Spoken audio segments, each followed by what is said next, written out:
సామాన్యులను సురక్షితంగా గమ్యస్థానాలకు చేర్చుతున్న టీజీఎస్ఆర్టీసీ ఆపదలో కూడా వారిని ఆదుకుంటుంది. తాజాగా బస్సులో గుండె నొప్పితో బాధపడుతున్న ఓ విద్యార్థికి సకాలంలో వైద్య సాయం అందించి ఆర్టీసీ సిబ్బంది ఉదారత చాటుకున్నారు. దీంతో తమ సిబ్బందిని ఆర్టీసీ యాజమాన్యం అభినందించింది. ఈ నెల 9న భైంసా నుంచి నిర్మల్కు బస్సు వెళ్తుండగా దిలావర్పూర్ వద్దకు రాగానే 12ఏళ్ల విద్యార్థి కిరణ్ కు ఒక్కసారిగా గుండె నొప్పి వచ్చింది. ఈ విషయాన్ని గమనించిన కండక్టర్ జి గంగాధర్ అప్రమత్తమై బస్సును పక్కకు ఆపించారు.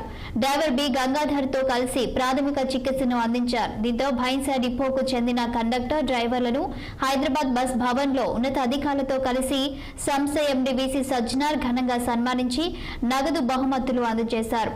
ఆపద సమయంలో సేవా తత్పరతను ఆర్టీసీ సిబ్బంది చాటుతుండటం గొప్ప విషయమని సజ్జనార్ అన్నారు.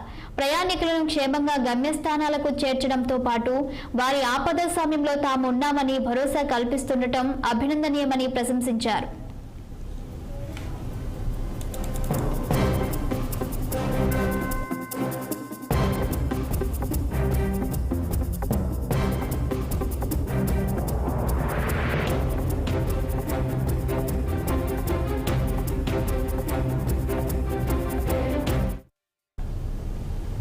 అనకాపల్లి జిల్లా